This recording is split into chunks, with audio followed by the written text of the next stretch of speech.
नमस्कार डीजीपी साहब। आज सुबह राजेंद्र नगर रोड नंबर 3 में एक घटना घटित हुई है। हालांकि वो घटना पुलिस के नजरों से देखें तो कोई बहुत बड़ी घटना नहीं है।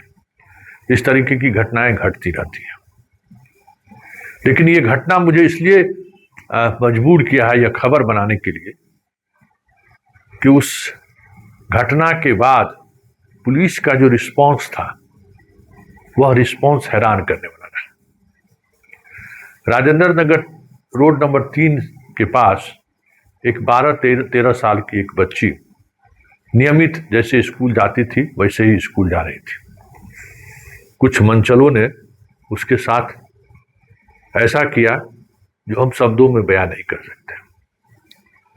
सुबह का समय था, सड़कें सूनी थी और उसका लाभ उन मनचलों ने उठाया।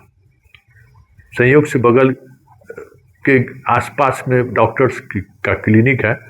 चिल्लाई लड़की तो फिर लोग दौड़ के गए और उस हादसे का असर उस बच्ची पर ऐसा पड़ा है जो आप सोच नहीं सकते हैं। पिछले 5 घंटे से अभी थोड़ी देर पहले हमारी उन लोगों से बातचीत हुई है। वो लगातार रोई जा रही है। वो इस सदमे से बाहर नहीं निकल पा रही है कि आखिर एक लड़की होने का क्या क्या सजा मिल सकती है। शायद मुझे लगता है पहली बार उसे यह बात महसूस हुआ है, इसलिए वो टूट चुकी है। लेकिन इससे बड़ी बात यह है कि उस इलाके के आसपास 6 स्कूल हैं, कई पार्क हैं, लेकिन पुलिस सुबह की गश्ती में दूर दूर तक दिखाई नहीं देता है। उस वक्त मौजूद एक प्रत्यक्षदर्शी ने मुझे फोन करके इस घटना की जानकारी दी। जरा डीजीपी साहब, जरा आप भी सुनिए। हाँ नमस्कार। हाँ नमस्कार। क्या मामला है श्रीमान? रोड नंबर 3 में उसको एक लड़का जबरदस्ती एकदम कैप्चर कर लिया। कोई विरोध करने वाला नहीं। हम जाके किए तो भागा। मॉर्निंग का समय था, 6:30 हो रहा होगा। और उसके बाद वो लड़की एकदम थरथरा के वहीं बैठ गई। वो पेशेंट दिखाने वाला डॉक्टर विनय के यहाँ हार्ट स्पेशलिस्ट है। उसके यहाँ 5-7 था। वही लोग पकड़ा तो बेचारी एकदम रुतना रोने लगी। तो सारा स्थिति 8 स्कूल है और एक भी कदम कुआं थाना का कोई सिपाही तक नहीं रहता है। 6 कोर्ट माने 6 ठो पार्क है। बाप रे बाप, यहाँ स्थिति ऐसी है। बस कदम कुआं थाना की एक न पेट्रोलिंग है, न कोई गश्ती है, न कोई सिपाही है, न कोई पुलिस है। बाप रे बाप। अब बोलिए, वो तो हम लोग जैसा लोग विरोध किया तब ये हालत है। ठीक है, चलिए, धन्यवाद। हाँ, इसको जरा सही कर दीजिए। रविंद्र बालिका की है। ठीक है, हम खबर चलाते हैं। ठीक है। आपने सुना।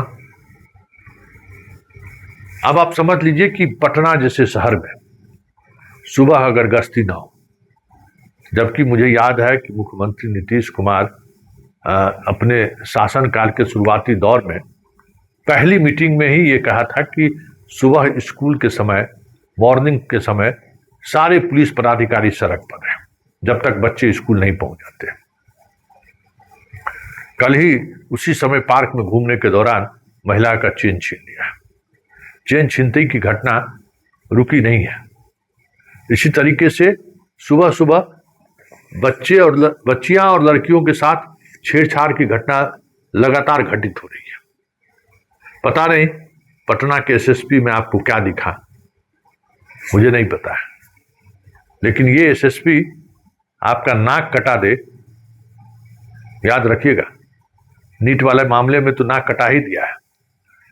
फिर जिस तरीके से ये पुलिसिंग कर रहा है, कोई बड़ी घटना पटना में घट जाए इस तरीके की जिसकी हम चर्चा की है, शर्मसार हो जाए पटना, तो कोई बड़ी बात नहीं होगी, क्योंकि इस आदमी को पटना में पुलिसिंग से कोई वास्ता नहीं है, दूर दूर तक वास्ता नहीं है।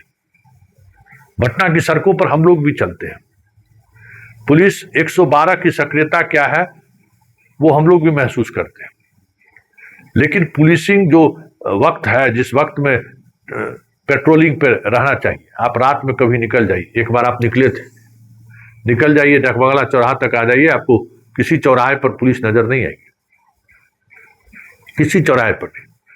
सुबह आप मॉर्निंग वॉक में जिस समय निकलते हैं, गाड़ी लेके निकल जाइए पटना की सड़कों पर, दूर दूर तक आपको पुलिसकर्मी दिखाई नहीं देंगे पेट्रोलिंग करते हुए।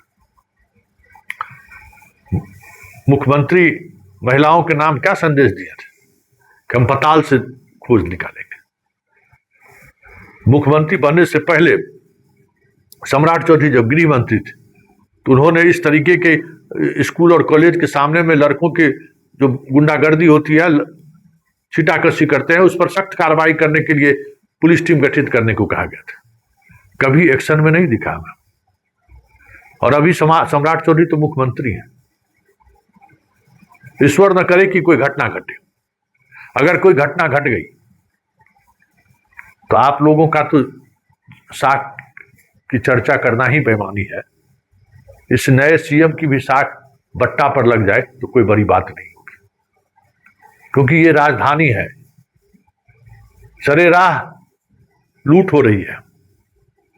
नगरा इनकाउंटर करने से कितना कंट्रोल हुआ है अपराध आपके सामने है। ये लड़कियों के मामले में लगातार घटनाएं घटित हो रही है और घटना लगातार निरंतर बढ़ता जा रहा है।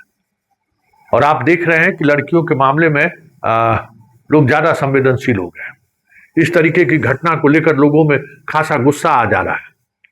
पूरे बिहार में इस तरीके की घटनाओं को लेकर एक अलग तरीके का एक्टिविटी जनता का देखने को मिला है। जनता तुरंत रोड पर पहुंच जाती है, गुस्से में से लाल हो जाती है। इसलिए प्लीज रोकिए, आप पर भरोसा है, आप कर सकते हैं। तमाम उन चीजों से बाहर निकलिए जिस पर आप लगे हुए हैं। अब वक्त नहीं है। दिसंबर आने में कितना समय है? अप्रैल खत्म हो रहा है, मई, जून, जुलाई, अगस्त, सितंबर, अक्टूबर, नवंबर, दिसंबर, 8 महीने आपके पास है। कम से कम वो छाप छोड़कर जाइए जो विनय कुमार को हम लोग देखे हैं, हम लोग महसूस किए हैं। पटना में ये स्थिति रहेगा तो बिहार के दूसरे हिस्से की तो बात ही करना बेईमानी होगा। अब कौन है जो पोस्टिंग में जो है सो खेल खेल रहा है? पहले तो आप लोग कहते थे कि भाई सीएम हाउस में जो है सो एक व्यक्ति है जो पुलिस के ट्रांसफर पोस्टिंग में खेल कर रहे हैं। अब तो नई सरकार है, नए तेवर के साथ सीएम लगातार लॉ एंड ऑर्डर को लेकर दावे कर रहे हैं। एक्शन में आइए, देखिए ना। हम तो आपको कहे कि सुबह एक बार निकल जाइए, समझ में आ जाएगा कि किस तरीके से ये लोग पुलिसिंग कर रहे हैं। बहुत मुश्किल है।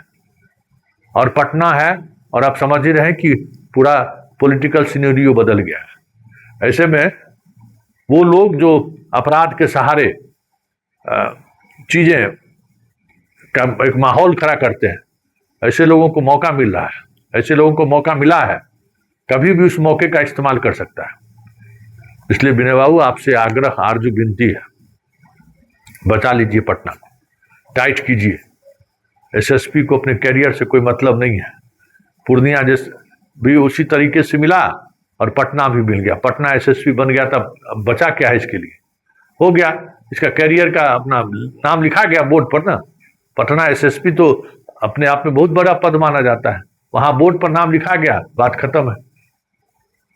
थोड़ी सक्रियता कहिए बढ़ाने के लिए, और नहीं तो फिर आप अपने तरीके से चीजों को देखिए, क्योंकि हालात अनुकूल नहीं है, हालात प्रतिकूल है।